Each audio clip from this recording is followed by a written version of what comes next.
Oke, kita lanjut ya. Jadi ini tadi contoh terhadap perbandingan antara gain dan beda frekuensi dari eh, antena atau reflektor ya. Nah, ini gambaran dari desain fit posisi ya. Jadi ada fit posisi terhadap reflektor. Nah, ini kan gambaran reflektornya.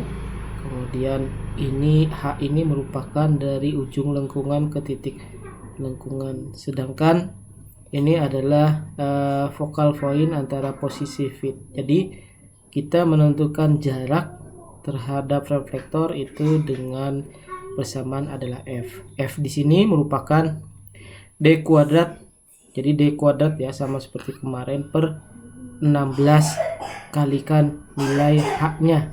Jadi dikalikan dengan jarak titik lengkung ke titik pusat lengkungan reflektornya. Jadi F D kuadrat per 16 H.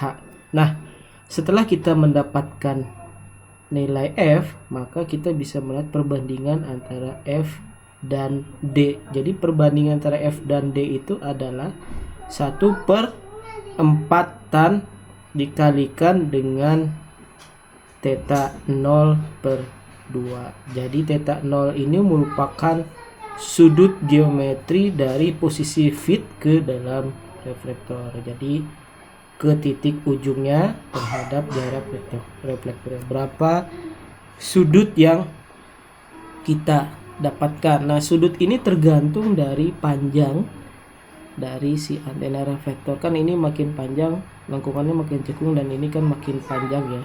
Nah, sehingga kita bisa menentukannya dari berdasarkan panjang reflektornya. Nah, kira-kira seperti itu ya teman-teman untuk perhitungannya. Nah, secara umum bandwidth antena parabola dapat dihitung dengan menggunakan rumus sebagai berikut. Nah, ini bandwidth ya, beamwidth ya, beamwidth dari yang dihasilkan dari reflektornya tadi ya, dari antena parabola tadi bahwa kita mengetahui sebelumnya ini nilai D-nya, maka dari sini bandwidth dari reflektor yang dihasilkan itu menggunakan persamaan 70 pi per D. Nah, atau D ini tadi diameter ya, diameter disknya ini ya teman-teman, diameter disk. Kemudian kalau F-nya ini frekuensi, jadi atau bandwidth 21,0 dikalikan frekuensi dikali dengan nilai diameter si antena parabola. Jadi misalkan nih kita ingin menentukan beamwidth pada frekuensi 3 GHz dengan diameter 1,6, berarti 21,0 per 3 kali 10 pangkat 9 dikali dengan diameternya 1,8. Nah, seperti itu ya. Untuk rumusan umumnya adalah tetanya seperti ini, 1,22 kalikan pi per diameternya ini dalam radian, ini dalam sudutnya ya. Nah, derajat ya. Nah, jadi itu untuk menentukan lebar berkas atau yang biasa kita sebut dengan beamwidth radiasi antena parabol. Karena ini antena parabol yang mana reflektornya adalah berbentuk lingkaran, maka dapat dipastikan beamwidthnya, bentuk beamwidthnya baik di theta, di segala sudut tetanya, baik azimut theta dari 0 sampai 360 derajat itu akan sama, bentuknya akan sama ya. Jadi dipandang dari theta 0 misalkan, atau theta 90, theta 180, theta 270, theta 330 itu akan menghasilkan beamwidth yang sama. Oleh karena itu cukup sekali mencari nilai beamwidth dari antena yang dihasilkan oleh antena parabola.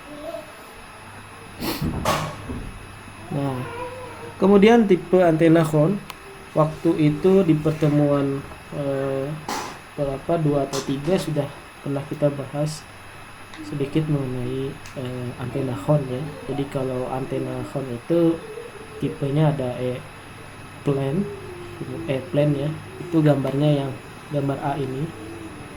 Jadi dia rektangular, jadi posisinya mengarah ke atasnya lebih panjang dibandingkan lebarnya, itu disebut dengan plane.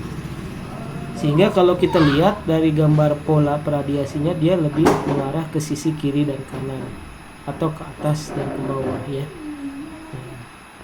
Kemudian yang berikutnya adalah H-plane sektoral. Ini diputar 90 derajat, posisi ini diputar 90 derajat untuk penampang hornnya. Nah, kira-kira gambarnya seperti ini, gambar B. Jadi arahnya kalau E-plane ini tadi arah perambatan medannya itu yang searah panjang, kalau ini searah bagian pendeknya atau lebarnya. Kemudian ada piramid. Nah, kalau piramid ini sama, panjang lebarnya sama, dan ini adalah yang terakhir adalah conical ya, atau sirkular biasanya. Sirkular horn. Nah, ini untuk antena horn. Nah, ini contoh-contoh hasil pabrikasinya. Nah, ini horn rektangular, horn square. Kalau ini horn square itu, kalau ada horn square juga ada horn rektangular, itu biasanya sudah ada tipenya ya, WR berapa, weight gauge rektangular. Nah, kalau ini corrugated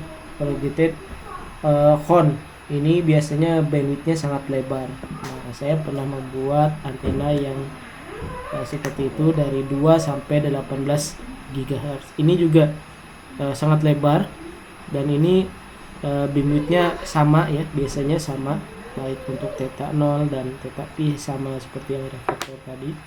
Kemudian ini double ridge. Kalau ini yang di atas tadi double ridge. Kalau ini corrugated horn circular.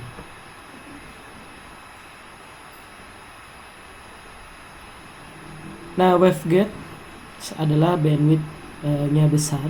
Jadi pengalaman saya, antena horn dan waveguide itu merupakan antena aplikatif ya, dimana antena tersebut biasanya khusus untuk aplikasi tertentu.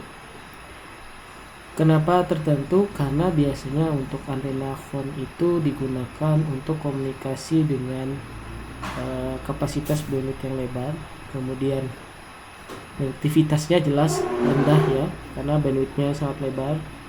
Kemudian horn antena, kalau waveguide ya, tadi waveguide, kalau horn antena itu bandwidthnya kecil, kemudian direktivitas sangat tinggi. Nah, jadi dari dua tipe antena waveguide, kalau waveguide yang ini ya, dan horn ini sebenarnya juga bisa kita lakukan modifikasi. Contohnya seperti antena radar S-band, X-band yang saya buat dari slot waveguide, itu juga bisa kita atur dengan menghasilkan bandwidth yang kecil dengan menambahkan tipe-tipe slot ya misalkan. Nah, selain bandwidth yang kecil, gain juga besar dan aktivitas besar. Jadi tergantung penggunaan dari jenis dua buah antena ini. Nah, itu biasanya lebih advance lagi ya. Kita di sini hanya membahas secara teori dasarnya saja. Kemudian karakteristik antena horn, jika panjang horn dibuat tetap dan sudut moncong horn membesar, maka direktivitas akan meningkatkan sampai pada batas tertentu, desain optimum, dan kemudian jika diperbesar melebihi desain optimum, direktivitasnya akan turun. Jika sudut moncong dibuat tetap dan panjang horn membesar, maka direktivitas akan meningkat sampai pada batas tertentu, desain optimum, dan kemudian jika diperbesar melebihi desain optimum, direktivitas akan turun. Jadi kira-kira seperti itu gambarannya antara antena waveguide dan antena horn ya teman-teman. Nah, antena horn memiliki bandwidth yang relatif lebar, sehingga umumnya digunakan sebagai antena standar dalam pengukuran. Biasanya antena phone ini saya juga memakainya digunakan sebagai